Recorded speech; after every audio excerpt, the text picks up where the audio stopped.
د ویلیج کونسل کوګاون ناظم او د پی ټی آی رهنما جاوید اقبال خان ویلي چې دا وخت د ملک معاشي حالات ټیک ندي، استادان د خپل احتجاج ته صبر وکړي. د کوګا کلی د ځوانانو په موجودګۍ کې میډیا سره د خبرو په وخت جاوید اقبال خان وویل چې په ملک کې بیروزګاری د آفتونه او سیلابونه دي چې له وجې معیشت ته ډېر لوی نقصان رسېدلی. هغوی وویل چې د پرایمري استاد په 12 سکیل کې وي، کوچري په احتجاج حکومت دوی ته 15، 16 او 17 سکیل ورکو، نه یو طرف ته په خزانه بوج راشي او بل طرف ته نور استادان او سرکاري ملازمین هم د ټایم سکیل اپګریډیشن لپاره احتجاجونه شروع کړي. هغوی وویل چې په صوبه کې په لکونو بیروزګاره تعلیم یافته ځوانان دي کوم چې ډېره لږه تنخواه او کم سکیل د پی ټي سي نوکرۍ ته تیار دي. په دې موقع د کوګا کلي ځوانانو هم میډیا سره خبرې وکړې او ویې چې موږ په کمه تنخواه سرکاري نوکرۍ ته تیار یو ځکه چې بیروزګاري او مهنګایي ده.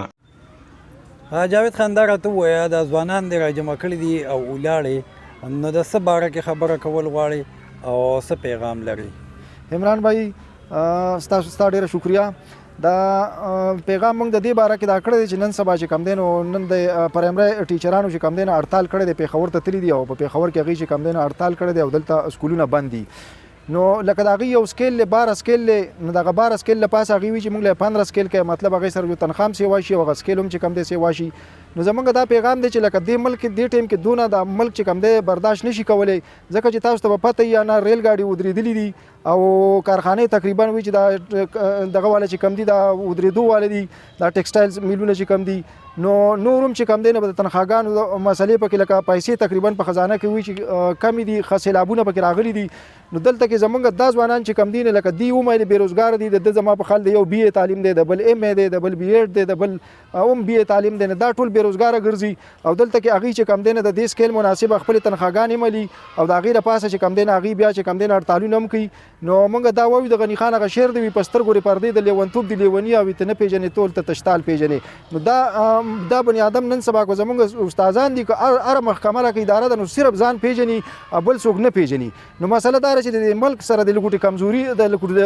قرباني دي ورکړي، د ملک سره د لږ ناکام وکړي چې کله دا ملک ټیک شي نو بیا دې وکړي چې په پرایمري کې دې سره دغه سکیل دی. نو دا ځوانان الحمدلله دې وایي چې لکه موږ به په مناسب سکیل په مناسب تنخواګانو موږ د استادي په خپل هم کولی شو. نو کو دوی پرس کو دغسې هړتالونه کوي، دغسې رس کوي، زموږ په خزانه بوج راځي، په موږ مهنګایي راځي او زموږ پکې په معاشره کې په کلو کې دغه تر دې خلکو سوچ نشته چې هغه د لوږې د لاسه خرابېږي، سار یو ته ورډبوي ماښام بل ته ورډبوي چې ماله قرض راکړه او غریبانان نو لکه بیا دې ته حواله کړي په مناسب قیمت چې کم دی نو دوی د خپل چې په مناسب تنخواګانو دوی د خپل دغه چلولی شي. نو موږ د دې لپاره تاسو راوستی موږ وایو چې صوبایي حکومت ته هم زموږ دا خواست دی چې لکه دا دغه چې کم دی نو دا مطالبات دې داسې ځکه نه مني چې سبا به راوځي چې موږ له پکې موټر هم راکړی، سبا به راوځي چې موږ له اوس چې کم دی نه 18 ته ورسوي، نو هغه های سکول والا بیا وایي چې موږ له 22 ته ورسوي. نو دا خو زموږ په ملک په خزانه باندې ښکاره جاله ډاکه ده. نو موږ د دې شي خلاف یو، زموږ ملک چې کم دی نو خراب دی او خرابتر دی، نور خرابېږي او دوی لاله چې کم دی نو ځان ته هغه شی راکاږي. نو داسې خو دا معاشره نه جوړېږي، دا خو اجتماعي سوچ نشته، انفرادي سوچ دی. که سکول استاد دی نو هم انفرادي سوچ دی، حیوانیت دی. او که انجینر دی بل هره اداره چې کمای نه انفرادي سوچ کې حیوانیت کې خلک لګیا دي، اجتماعي سوچ انسانیت سوچ نشته.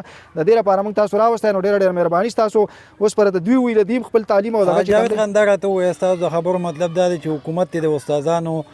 دغه مطالبات نه مني. نو موږ دا وایو چې د وخت سره زموږ ملک کمزور دی، نه د وخت کې نه تنخواګانې چاله سیوا کوي، کلاکټ کول دې نه شي ځکه چې سیلابونه د هغې سره بس کېږي، د ملک په خزانه وي بوج دی که نه. نو لکه چې اوس ملک په دې حل کې ودرېد چې کمپنۍ ودرېدې، ټیکسټایل میلونه ودرېدو والې دي، ریل ګاډي نه د دې ملک په څه جوړېږي، افراتفري به جوړه شي، د بار نه به یرغل وشي، نور څه دغه به وشي، نو ملک راله خرابېږي. نو موږ وایو چې دې ټایم کې د معاشي طور د ملک دونه کمزوري کول نه دی پکار، لکه قرباني دي د استادان ورکړي، مهرباني دي وکړي، واپس ترې راځي او کو نه کوي. نو حکومت ته زموږ دا خواست چې داسې په سوونو په زرګونو په لکونو ځوانان بېروزګاره تعلیم یافته ایم ای بي اې دغسې ګرځي غریبانان دی ښه په ایماندارۍ دړه د اخلاصه دی دا نوکرۍ کولی شي چې نو دغه په هغې کې دی دې پکې والي. جاوید خان کم کس چې د حکومت نوکري اخلي هغه چې لا نوکر شوي نه نو زه د غره په سر کې نوکري کوم، په کمه تنخواه هم کوم، خو چې څنګه چارج واخلي د حکومت نوکر شي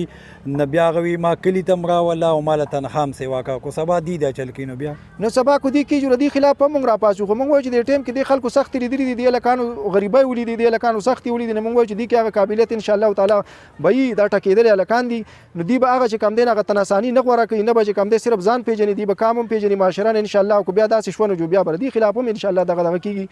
جاوید خان اوس چې کومه برتي وشوه نو دې ټیسټونه ورکړي او پاس کړي دي؟ نو دا خبره ته دی خپل کیسه او کې جدي خو په خپل ټیسټونه لتلی والله علم خو لکه ماته خو دغه پته نشته خو دا چې لکه موجوده حالات مطابق دی تیار دي نوکرو ته چې دی لور کوي دا نوکرای د دې په حواله خو دا پیغام ورکوم د استادانو صاحبانو ته چې دی دغه چې کوم راوچت کړی دا کمپاین خو دا ټیک هم په دې وخت کې زموږ ملک چې کوم دی هغه ډېر خراب دی حالات تاسو ټول ته معلوم دي موږ ته چې حالات خراب دي نه خیر موږ وایو چې دی انتظار کړو وار به یې کړو سیلاب زدګان مسلې پکې راغلې سیلاب پکې راغی نو په دې وخت کې نو پکارو او بل خبر دا چې لکه دی دا سکیلونه دا حساب دی که نه چې دوی موږ 15 سکیل راکړي 12 سکیل نه 15 ته چې دوی له 15 ورکړي دا نور به بیا څه کړي های والے چې کوم دي میډل والے چې کوم 22 غواړي 22 والا به چېرته ځي دی نه خو دا حالات خرابېږي او بل دا چې موږ ورته ځکه تیار یو زما ډبل ایم ای ده او زه په خپله تیار یم که ما له 5 سکیل راکړي زه هم تیار یم زه په خپل انفارمیشن ډپارټمنټ کې یم او هغوی ما له 9 سکیل راکړي هېڅ نه راکړي زما تنها د 4 میاشتو تنها زما ګیره ده خو زه مطمئن یم زه ما له پیسې راکړي زه ورکړي ما د اوسه پورې هغې خلاف روچت شوی نه یم د خپل ډپارټمنټ چې ما تاسو تنها ولې نه راکوئ ځکه چې ما تر خپل حالت معلوم چې خراب دي چې کله حالات صحیح شي حکومت د چا پیسې خوري نه نیسي نو هغې کې نه سکیل شی هېڅ نشته موږ ته تیار یو نو دې ته هم تیار یو دی دا ټیچري نه کړي دا پی ایچ ډي ده دا د موږ ته حواله کړي موږ یې 5 سکیل هم کړو د استادانو مذاکرات د حکومت سره د کال 2013 نه روان دي حکومت ورته وایي چې بس دې کال کې د کوم دې کال کې د کوم حالات دې حد ته راورسېدل نو پکار نه ده چې هغوی در نه وکړي بالکل پکار ده خو دې وخت کې نه دې وخت کې موږ سره پردي ملکونه امداد کړي او دغه کې نو دې وخت کې نه دی پکار یو کال نیم بهر نور انتظار کړو دا 2-3 کال دی 2017-18 نه دور وار وکړو یو کال نیم به نور انتظار کړو زما نوم بختي ملا دی د استادانو صاحبانو چې کوم احتجاج روان دی نو کېدای شي د دې مطالبه ټیکي خو څنګه زموږ چرمې څخه خبره وکړه او د نورو هلکانو خبره وکړه چې یاره په دې وخت کې نه ده پکار ځکه چې سیلاب راغلی سکولونه یې وران کړي دي کوڅې ورانې کړي دي جوماتونه یې وران کړي دي نو کم از کم زه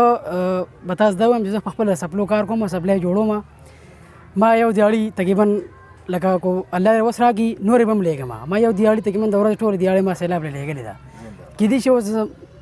دا دوره نه دي 900 روپۍ خو به الله دې موږ اجر راکړي نور مو چې مطلب خپل حکومت سره تعاون وکړو او د دې چې کوم خبره ده دا ټیک ده او تعلیم زما بیا روانه ده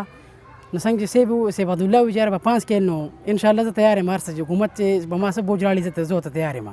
او بل زه سهار تللی وم دا خوشکه کې هلکان لګیا چا سپي لوبولو چا څه نو خفه م شوم ځکه چې دا وخت داسې نه دی دا روان تقریبا بله میاشت کې چوټیانې دي بیا به ډبل اګزام دی دي په پارچه کې څه لیکي نو لکه نیګیټو دغه راځي که نه بس دا زموږ مطالبات دي انشاءالله موږ تیار یو هره خبره